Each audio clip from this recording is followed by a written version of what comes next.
Greetings, church. It's Kevin Duclairon coming to you live in Portland, Oregon. I am on Southwest Taylor, and I believe it's 11th.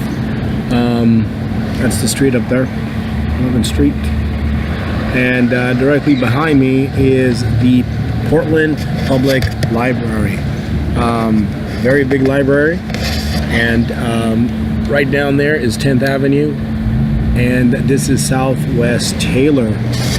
Directly across from me is First Baptist Church. I used to attend that church all the time, but I don't attend that church anymore. I've just been going from church to church. Well, actually, I haven't been to church for like 6 weeks, and then last week I went to this church out in Hillsboro. It was all right. I stayed for the hour. That was about it. And then afterwards, I left and went and did some other churchy stuff. Anyway, this is an update. There's not a whole lot going on since the last time I preached, except for, let's see here.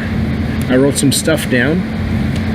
Here's my notes and need cash card. Let's see, I don't remember the last time I preached in March, but let's see, on the 10th, I wanted to kind of like keep you guys up to date with what's going on with me. I'm still being hit by the by Gabriel and John MacArthur at the Portland Rescue Mission. I'm still being hit by the Haitians in the gay community. It's not pleasant, you know. It's a pain in the ass to be hit all the time. It's kind of insulting, really, when you think about it. It's let's see, I'm trying to see if I can move the camera here. It's not pleasant. I hate holding on to it, you know. It's a pain in the butt. It's not pleasant. You know, getting hit every night. It's one of those things where you're just like, man, you know, I really wish this whole thing could come to an end, you know, because I've reported it so many times to the police department, and the police just don't care, you know. They're not with it. They're not with the reports. Sometimes they'll sit down and they'll take a report, and of course the reports are all bogus. The reports don't become anything. You know, they don't investigate. On the 10th, I was so pissed off. You know, I woke up and I was hit at the Portland Rescue Mission, and I went, and from the time that I left the mission at like 5 in the morning till for an hour and a half until like 6:20 in the morning, I was basically responding, you know, giving it to them. I think I've addressed like every issue that there was, you know. It's like I can't, I mean, for me to go back and read through all these notes to tell you exactly what I addressed and exactly what I said publicly, you'll excuse me. I had given a message on hatred out in the Pioneer Square Park area, and basically just addressing the issue of hate and how we as a society, basically, we do a lot of, not only do we do a lot of hating, but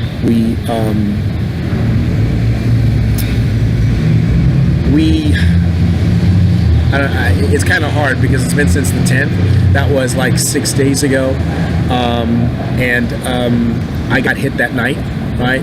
I got assaulted 3 times sexually by Gabriel, and then they gave me a shot on my shoulder, so I was in excruciating pain that day because of the message on hate. I had also given a message on Ecclesiastes 6. They didn't like that message on Ecclesiastes 6. I had done the message in here because I alternate back and forth, one outside and one inside. They didn't like the message on Ecclesiastes 6, and they didn't like the message on hatred. So America's #1 problem is hate. And I quoted several scriptures explaining what the problem was, and that today we basically have a lot of hate in the society. You know, it wasn't that big of a deal.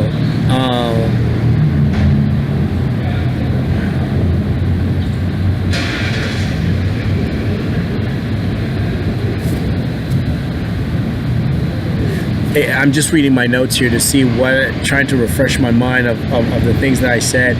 I just addressed a lot of issues. I addressed a lot of people. There was a Vietnamese restaurant, because from the time that I walked to the time that I got here until I got to 2nd and Main, right? That's where the police department is. I just raised my voice and addressed a lot of issues. I mean, I can't regurgitate this, because it wasn't well written, and so that's pretty much been one of my responses, is to go to the police department and try to file a report. And it's kind of hard because the police doesn't want to hear it, as I've said at the beginning of a few minutes ago. They don't want to hear anything. On the 14th, I think it was on the 14th, 13th, 12th. On the 12th, this was the 10th. On the 12th, they came out again, because they come out periodically every single night. 2, 3, 4, 5, 6 times a night, and it's the same hit. Just like when I was in Gretchen Kafur Commons, she was sexually assaulting me there. It's a continuation of it. On Monday, this past Monday here, I went to the police department. I spoke to this guy named Harris. He acted like he was taking a police report, and he did. So I thought, I got a CAD number, and he told me that the information was going to be passed on to the sexual unit of the police department, and they were going to do some investigation. Complete lie, right? Complete lie. Harris never even, there's no sexual unit of the Portland Police Department. There was no investigation done. So the same way she assaults me at night is what she's been doing all this time. This is what they want. This is what the European Americans, gays, clans, or whatever, this is what they want. And that's probably one of the reasons why the W-2 is not been returned to me, has been given to me. The company, People Ready, took the W-2s, and I guess they either gave them to Gabriel as a payment or a portion of the money. I don't know. I'm not exactly sure what happened to those W-2s. But anyway, on Monday I went and got a police report. On Tuesday, when I went back to add to the police report, because of the fact that they came out again the second day, I got pierced several places. I got hit, beaten on my head, sexually assaulted. It's abusive, it's constant abuse, it's constant sexual abuse, physical abuse, destruction of my property.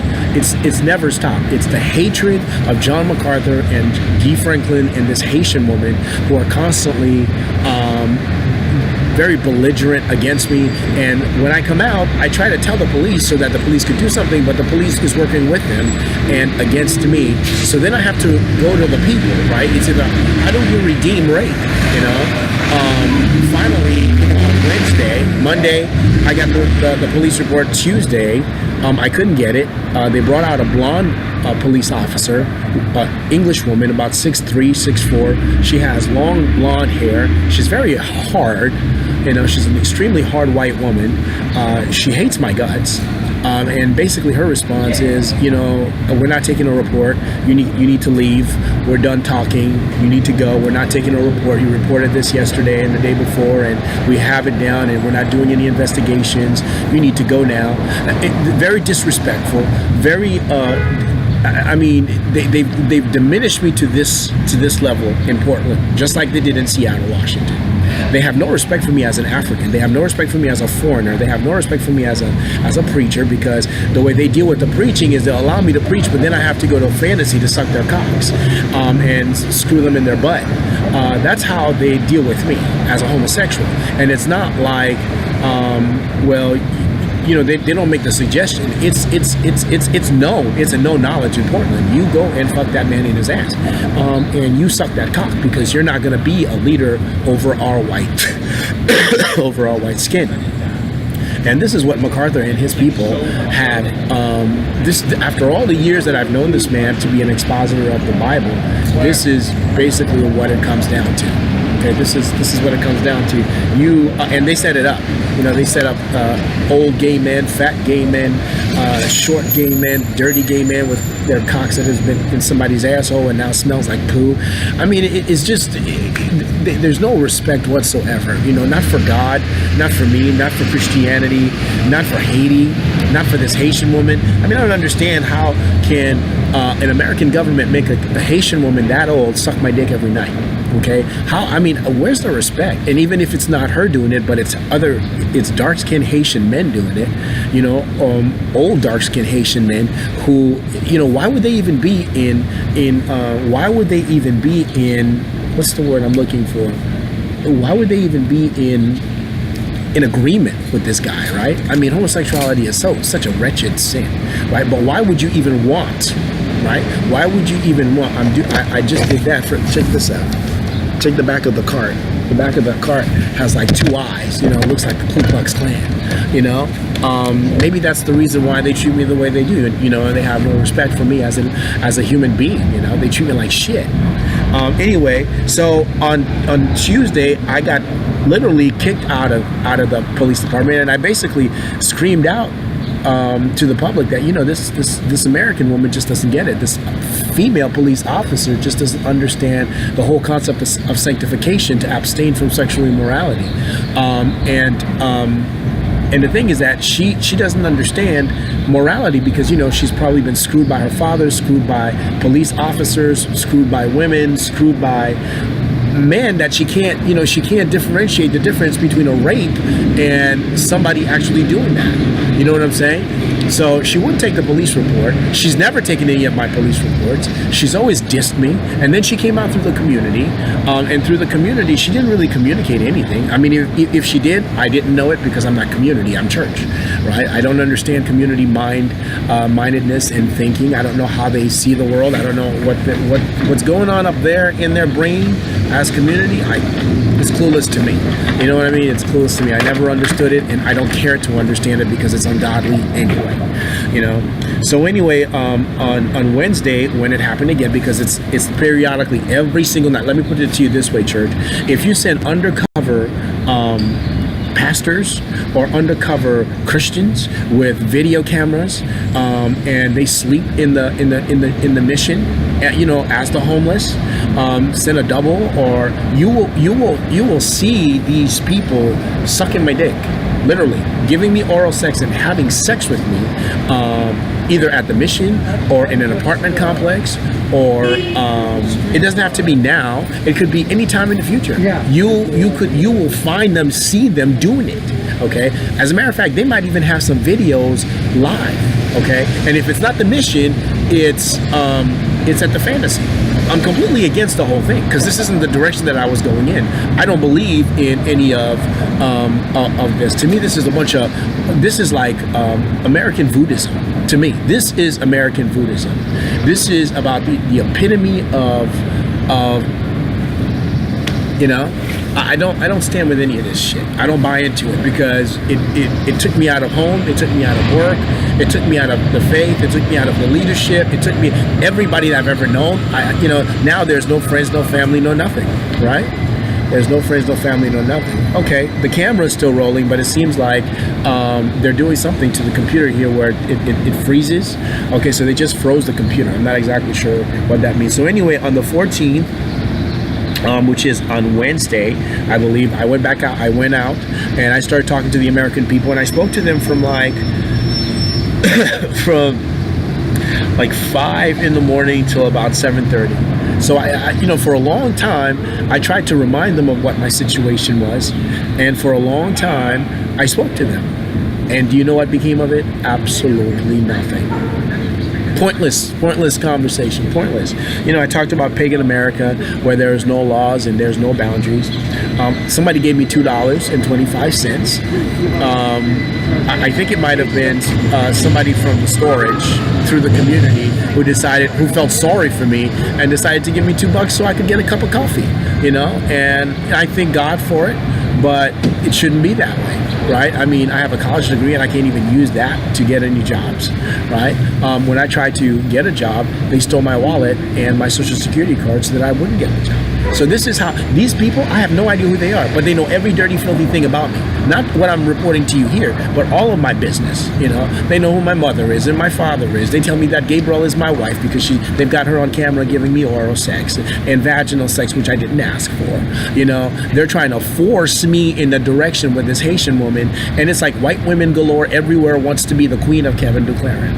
They all want to be the queen, right? They all want to be the next Gabrielle, right? The one that gets to, and it's not because of the sex, it's they get to tell me what to do, right? And if they, and I'm thinking this is a sickness that these people have in their heart and in their mind that they will never get over, right? They've got there's a mental thing in their mind that says we need to control this black man or else we're going to be sorry for not controlling him,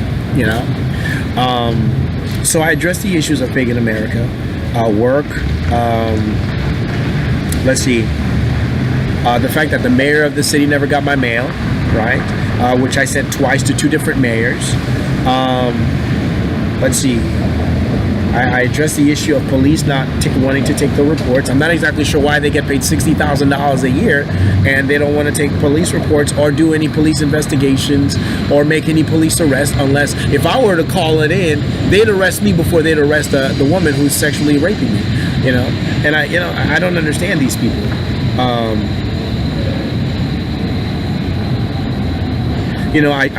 I also told them that I left Grace Community Church from earning a Grace Community Church in the Master's Seminary.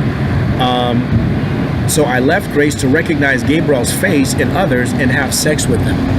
That's basically why I left Grace. I left Grace where I was learning theology and I was learning Greek and Hebrew so that I could now go into a society full of strangers and look at their faces and go, oh my God, that guy looks like Gabriel. Oh, that lady looks like Gabriel. Oh, she's wearing orange. She's a Gabriel. And then go into a sex store and then find those same people and have sex with them. That's why I left the seminary. I left the seminary because this man didn't want me to be married to his white daughter, but instead, what he gave me instead was not the marriage relationship with the white daughter, but he gave me a gang of homosexuals that I have to read into it that looks like Gabriel, and I'm supposed to read that it's Gabby, and then I don't know what the relationship was supposed to become because I left Gabriel when I was 12 or 13. There was no relationship or 11. I left Gabriel at the age of 11. I don't know Gabriel. You understand what I mean? I don't have a grown-up adult with the woman. I can hear her. I don't know who she is. I have no idea what they're expecting from me. But in any case, that's what I communicated to them. I addressed the issue of elderly men. They have an elderly man there who is who's at least 75, 80, and the guy comes every night. And he can barely get up. The guy's like 6'6", 6'6" tall, big 300-pound guy, and nobody. He can't even. He's sleeping on a mat, and the mat always has to be this way. It can't be straight because his feet sticks out, right? And then here's the worst part is when he has to piss and shit. It's like one guy, one skinny little guy. I won't tell you his name, but one skinny little guy who volunteers there at night.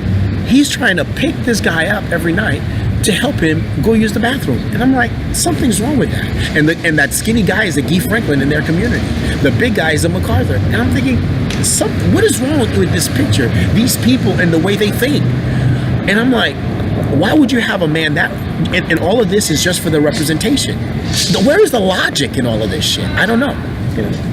So anyway, I'm thinking they need to do something. They need to help the elderly. This is what I communicated to them.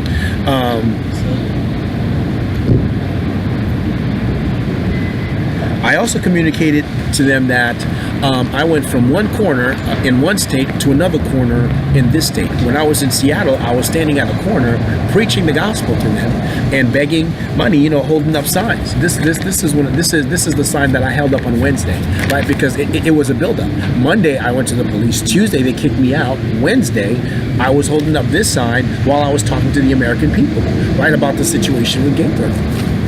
So, let's see.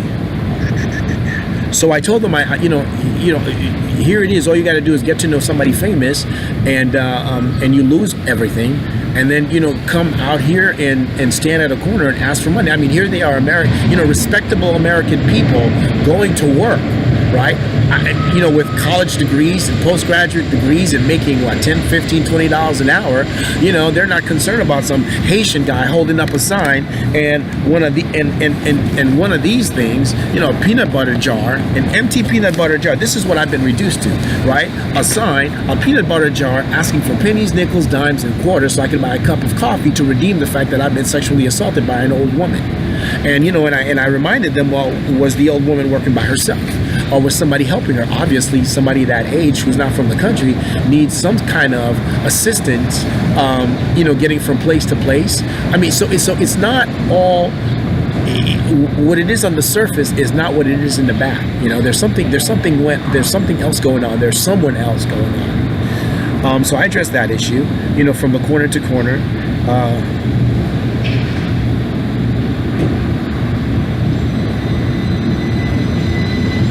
I also communicated that this woman or people in our country who need sex, oftentimes they sex traffic young people from other countries, right? Someone else's son, someone else's daughter, and then they tell the world, don't touch it, it's mine. They treat the person like it's their property, just so that they can take sex from them, even as a youth. Right, and this is what people are doing in this country, and I don't agree with that. The following day, which is Thursday, I came out and I said, we don't see rape anymore as a crime. We don't see rape anymore as a crime in this country. What are we going to do? How do you redeem someone who's being raped? I haven't gotten to Thursday yet, but anyway. And I was saying that there needs to be a hedge of protection. I'm using this here. This is a very good note. It says using a hedge of protection around. There seems to be a hedge of protection around MacArthur and Franklin because they can't be accused, right? They can't be accused of assault when being committed. In other words, it seems like they're not even the ones doing it. And I'm thinking, if that's the case, then why is he on an intercom? Why is she on an intercom? And why is she confessing to me in my ear that she was the one who came and gave me oral sex and vaginal sex and cut me, right? Look, I don't think you can see the cut. Do you see the cut right there? Okay, this is what she does, right?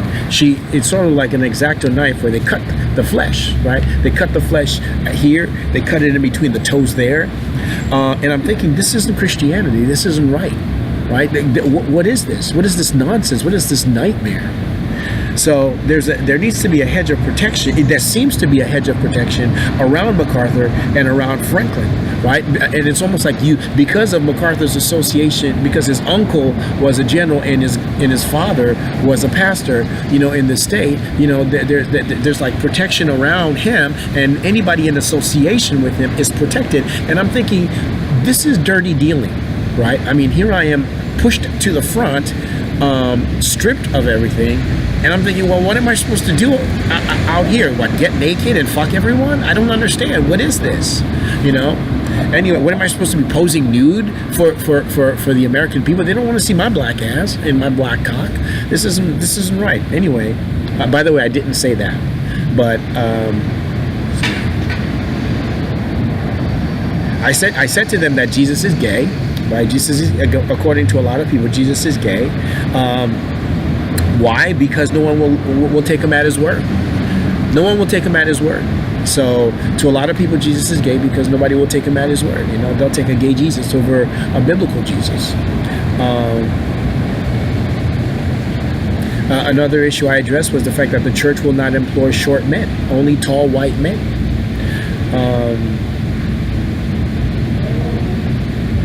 Blacks are insignificant in white churches.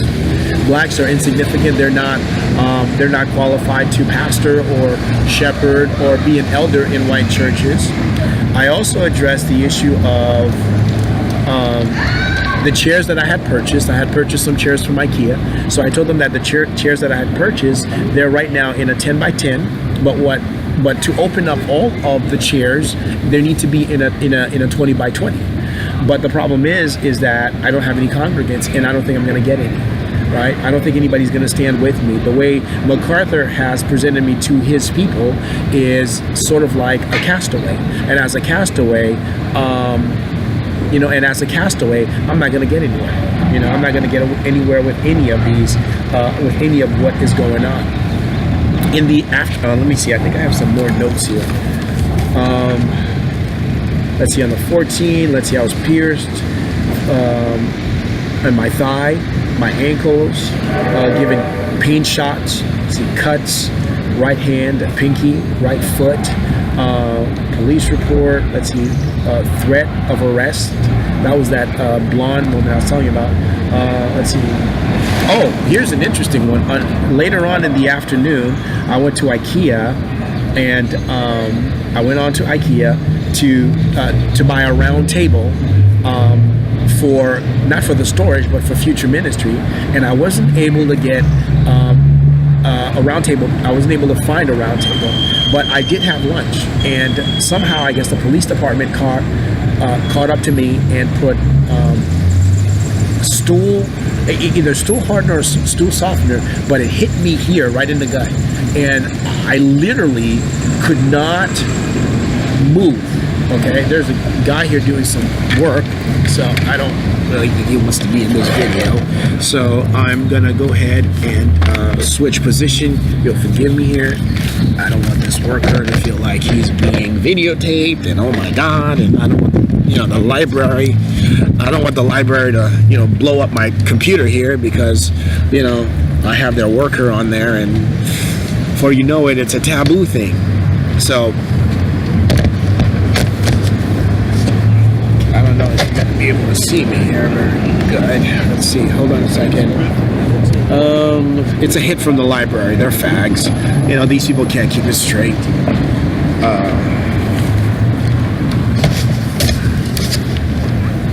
All right. Anyway, no, I don't want their congregation. I don't want nothing from those. Anyway, I think this is maybe no, not here either. Not here either. That guy being there was not a good idea. But anyway, there's a lot of light. Here, so it's not a very good place to continue.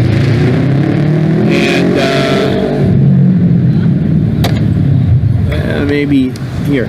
All right, here in the shade is not too bad. I'm in between these this tree here, and so anyway, I'm gonna have to hold it in this way for a little bit. I'm still using my notes. And I was using this sign while I was talking to them and basically explaining to them what was going on. In any case, I went to IKEA, they spiked the milk or the coffee, and I basically was gone. I mean, I could barely stand because the hit was so hard. I think it might have come from the police department rather than the IKEA staff. I don't think it was the staff. I mean, I think it was the police who gave it to the staff, and the staff says, okay, we'll honor it. And I was stupid enough to drink the coffee, and the end result of it was me nearly dying. In any case, let's see. I went to Multnomah Seminary, and they completely sabotaged the computer. I had written an email to basically, this is what my Christian life is not like now today. Okay, so no buying furniture for future ministry, no emails to. I was emailing a Presbyterian church in the area because they wanted to know if I wanted to join their church as as a member, and I told them I couldn't because I was trying to plant a church. I don't think Haitians are taken seriously in the United States when they try to do ministry because it's taboo for a black man. It's taboo for a black man to try to lead whites, and so for a Negro to do all of this work and all of this preaching, they snicker at it and they look down on it as if it's like it's a waste of time. You know, it's like, why don't you give it to us and we'll accomplish it? And I'm thinking, what is God thinking in putting Africans in this kind of situation and Haitians in this kind of situation with the European people, right? I mean, I don't see the wisdom and the logic behind this constant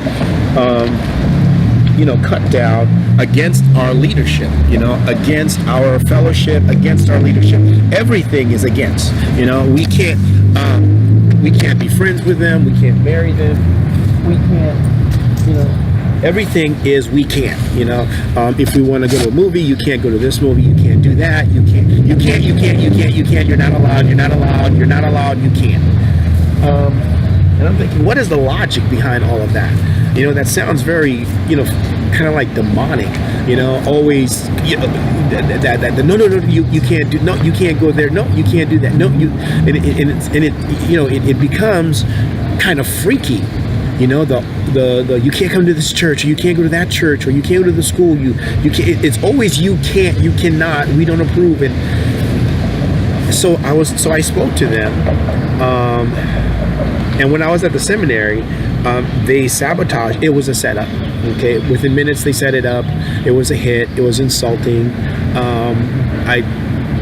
Anyway, I'm not going to get into details. I ended up turning to the satanic website and looking up the Ku Klux Klans just to give them back their respect as a community, because I feel that those were the people that I insulted on the property. So I wanted to make sure that I left clean. So I gave them back their Klan sites, and I gave them back their, I didn't take off their clothes, so I didn't expose their buns and their whatever. So I tried to give them back their real mentality and their real heart and their real spirit by turning to the, to the satanic side, because I figured that's who they are inside anyway. So what's the point of fighting these people? One of the things that I did mention is that when you try to, when I do go in there to file a police report, the police department plays it off as if, it's not that big of a deal that, she sexually assaulted him again, she cut him, she pierced him. It's like, oh, it's not that big of a deal. Why are you, it's almost like, why are you wasting our time giving us all of this information, because we're not going to do anything with it. It's like, it's us telling her to do it to you. Why should we take a report on our own officers? We send officers to sabotage you, to sabotage your life. Why should we now, take a police report against those very people that we sent to give you these hits, right? It makes sense.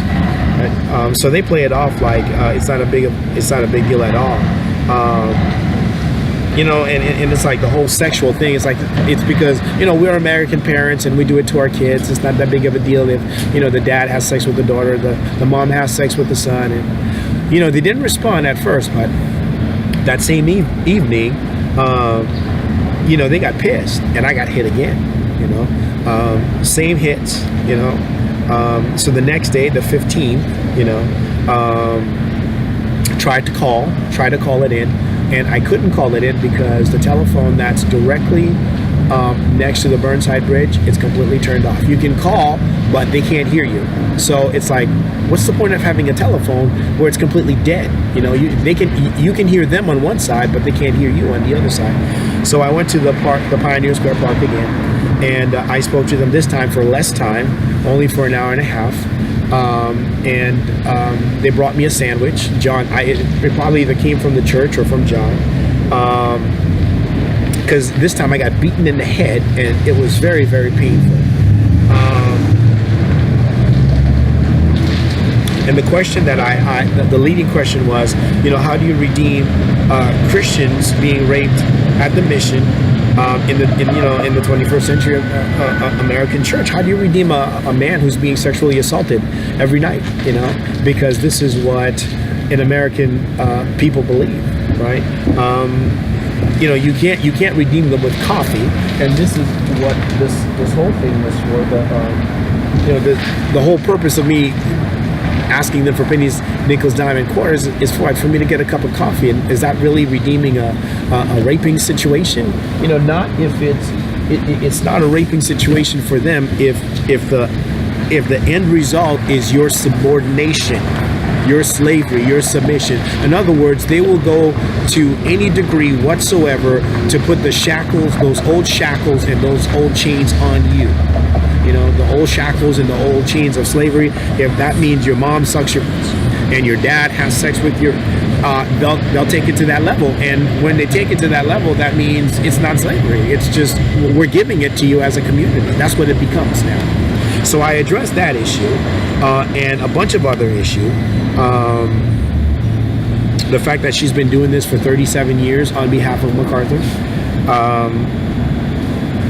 Even during the Obama administration for 8 years, she's doing it, and Obama supported her. And I also asked the question: what is at the root of all this raping? What is at the root? Because I consider it rape if you're asleep and you're drugged and you're being erected and somebody's taking sex from you. I don't consider that to be a wife. The African American community keeps saying, wife, she's your wife. And I'm thinking, no, she's not my wife. She's not my friend. She's not my peer. She's an 80-something, 90-year-old woman who is willing to suck me off. And here it is. She's saying that the reason why she's doing it is because they want to give me a snake. I'm not exactly sure why I'm doing snake. And she's saying that because I didn't submit to MacArthur as a slave. And so I would be careful, some of you who don't know this man, I would be careful because God only knows what his real testimony consists of. And God only knows who he really is behind closed doors or when the church is not looking. I don't know. I don't know the man any more than I know Gabriel Franklin. I spent more years in his church than I did in her house. I spent more years on that church property than I did in New York State, in her house, and in Dee Franklin's house. So now, the only difference is they knew my mom, Gabriel and Guy knew my mother, but John MacArthur did not know my parents. So that's the only difference. I lived longer with the Americans as my roommates than I did under Gabriel's roof and Guy Franklin's roof. So anyway, I said a whole lot of other stuff, in my defense and bringing up issues. Finally, I told them, the American people showed me that they didn't like what I was saying. And I said to them, well, if you don't like what I'm saying about my relationship with Gabriel, and Gabriel doesn't like it, and what she's telling me is that what she's doing to me is coming from John MacArthur. MacArthur's telling, and MacArthur's reason is because of Bob Jones. Bob Jones' reason is because of Herbert Hoover. So it's almost like domino effect, right? From one generation to another to another. And I'm saying I really shouldn't be in line for anything because I'm not a MacArthur, and I don't have, I'm not in association with those people from either North Carolina, South Carolina, whatever the state was back east that made the decision to judge John. And so John shouldn't have given Gabriel anything, not even permission to do what she's doing. So I'm not exactly sure why this is even continuing. And where does the American public comes in? Because Gabriel is in their establishment, and what she's doing, she just came out. She's on an intercom in every establishment. How can they, as an American government, how can they, have, as an American clan and gay community, put her voice on an intercom over my head to deal with an American issue? It's not a Haitian issue.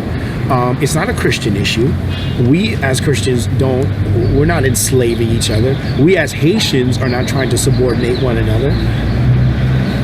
So what is the purpose of me knowing all of this gay stuff and all this subordination stuff? I mean, who am I supposed to be submitting to, right? Who from the past is going to come out and demand for me to submit to them, And I've met a lot of people representing Alan Paul and Jonathan Zabel and Gabriel Franklin and Mark Rodriguez, and it's almost like somebody deliberately went through the whole idea of finding doubles of these people, and these doubles are supposed to be people that I have sex with, and these doubles are supposed to be people people that I submit to. But I'm thinking to myself, am I supposed to initiate this conversation and go, hey, I'm supposed to be submitting to you now because, you're an Alan, you're a John, I don't believe in that. I don't know where it came from, but it's not a church. It's not the church's problem. I don't know who's going to be watching this video, but if you're the world and you don't understand Christianity in Christ, that's not our problem. You wanting a subordinate, you wanting a fag relationship, you wanting subjection, or whatever it is that you're looking for, don't come to the Christian church. Don't come to the Haitian church. Don't come to us for what you're looking for. And MacArthur, across the board, whatever you went through with Bob or whatever you went through with Patricia or your kids, I was just there for the Bible studies, and I was just there for the ministry. I wasn't there for anything else. I don't know you outside of grace. I don't know your family outside of grace. We've never sat at the same table and eaten. We've never gone to this, church meetings. We've never sat at a church meeting. We've never broken bread in a prayer room. I don't know you, and you don't know me. What is this bullshit? What is this nonsense? What is this garbage that you are doing to my life and to this Haitian family? What is this that you are doing? And same thing goes for you, Guy Franklin. Who the hell are you in all truth? Who are you in this woman whom I thought was your mother, but now I'm looking and all this confusing information? What are you doing, man? I'm almost 50 years old and we're still dealing with this.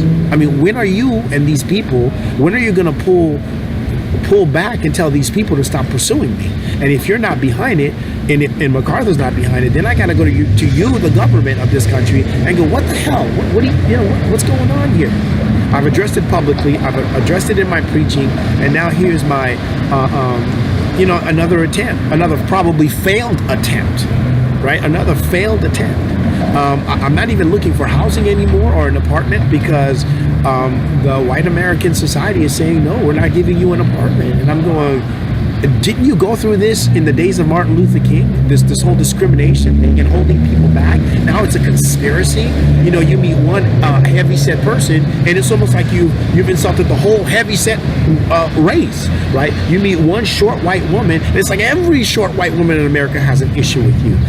You have an issue with one Asian. It's the whole Haitian community that wants to kick your butt. You know what I'm saying? You talk to one fag bad. It's the whole group of fags that wants to string you and cut your nuts off. It's like, this is the world that they put me in. So if you're a Grace Community Church probably watching this, I can't even go in to a church and fill out an application and participate as part of the church. Any information I would give to a person that's supposedly in a church, it becomes Klan information. It becomes gay information. It becomes information that leads them to sabotage my whole life.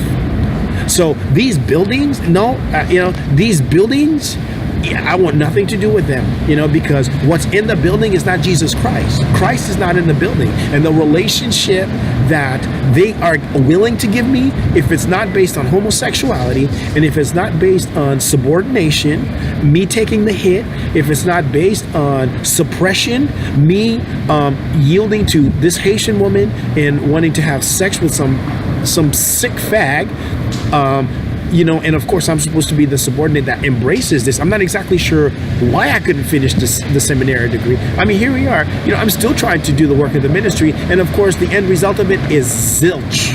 You understand what I'm saying? Everything that I've done has fallen through the cracks. The preaching has become nothing. The books have become nothing. Any kind of connection that I would have made with the church, it's almost like the holiness and godliness of Christ is not in any of these people, in any of these congregations in Portland. They're about, and I'm not just talking about Portland, I'm talking about Salem, I'm talking about Seattle, I'm talking about the whole West Coast is filled with snakes and devils. You people in the East, stay in the East. I know you've got the Klan over there and you've got a bunch of fags over there, but don't come to the West because there's nothing here on this side. And I wouldn't be surprised if I died before I'm like 50 or 60 years old. I wouldn't, not just because I'm already sick, but because of how hungry they are for my blood. You know, sometimes I go up to OHSU to give blood to the doctor to make sure that, you know, they check all the medications and they check everything, you know, to make sure that all my, you know, my blood is clean, because I'm diabetic, and they, you know, they're constantly, you know, every couple months or so. Not even the doctors in that place are clean.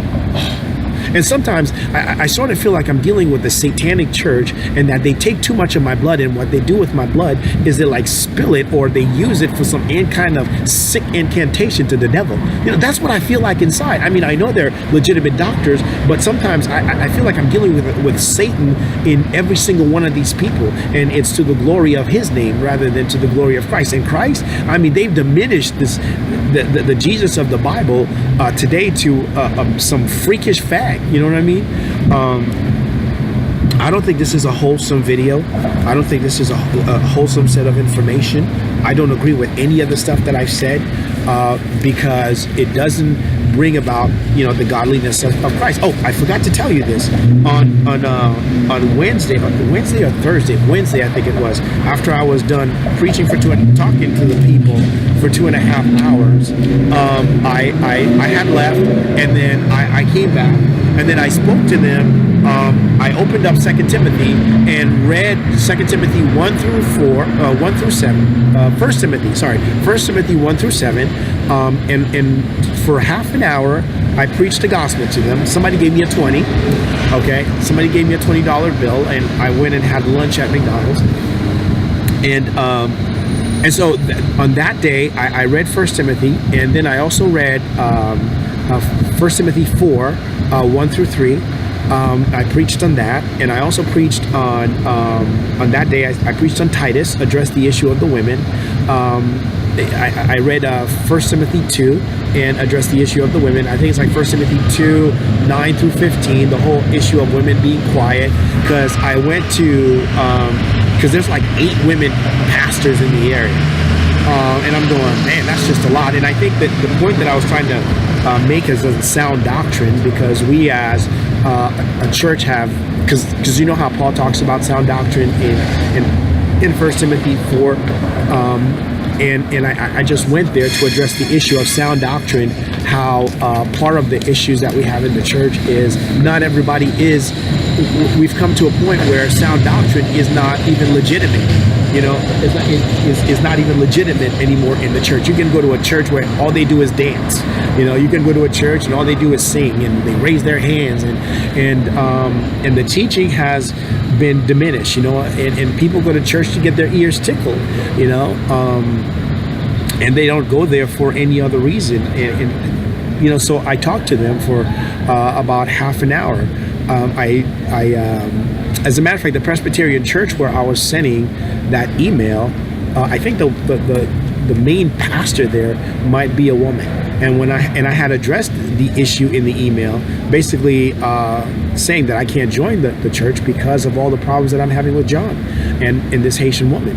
If I were to join the church, basically all of the homosexuality and all of the fornication and adultery and all the pictures and the videos would be used against me in there.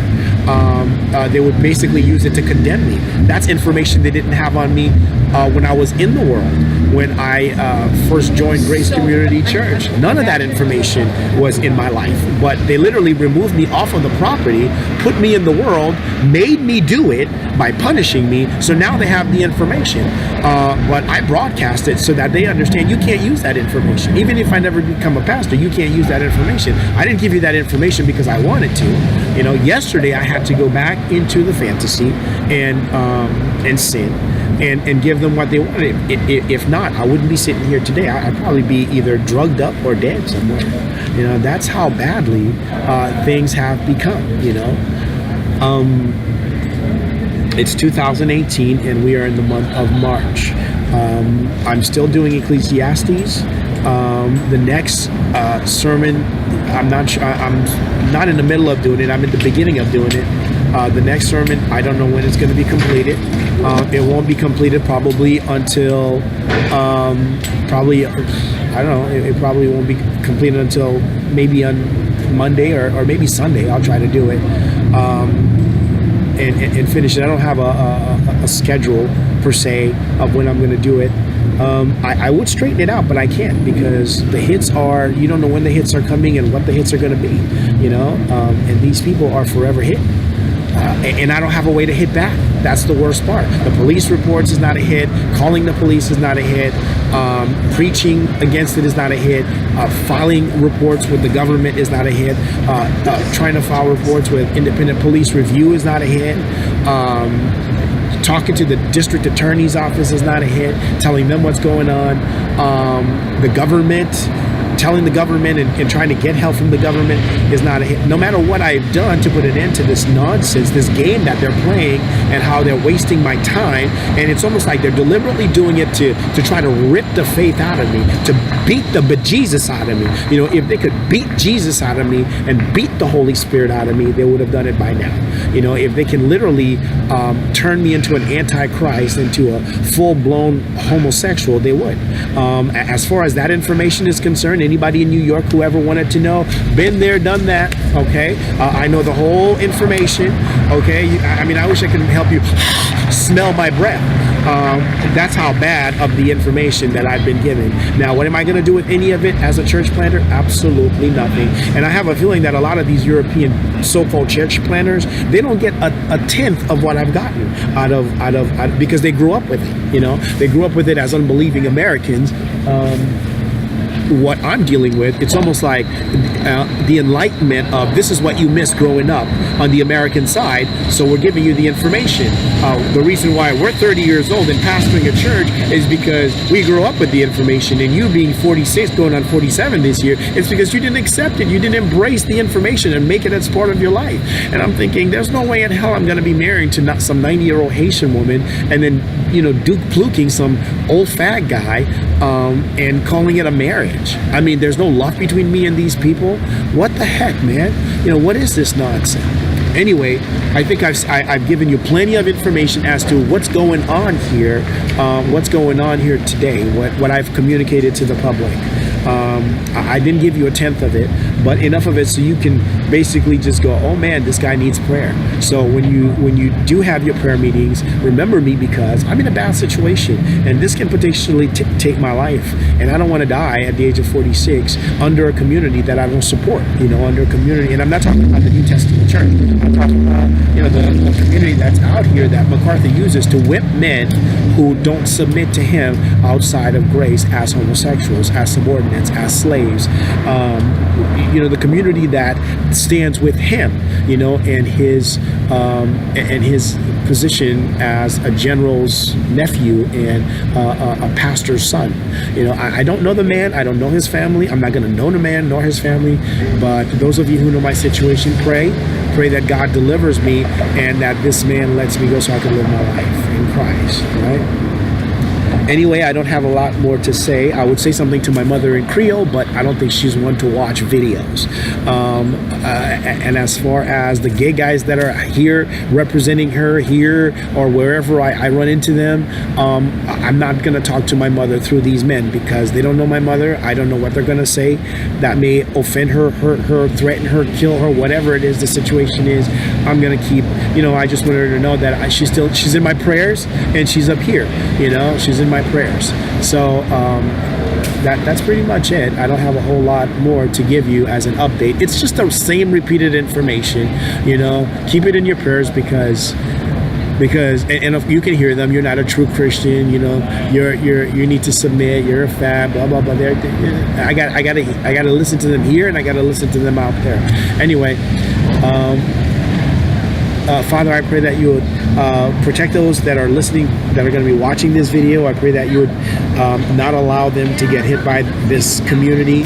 And I pray that you will help me resolve these issues and remove those who are a threat to my life in Christ. In Jesus' name, amen. I pray for restoration also. Anyway, I'm going to let you go now so I can run into the library, update this information.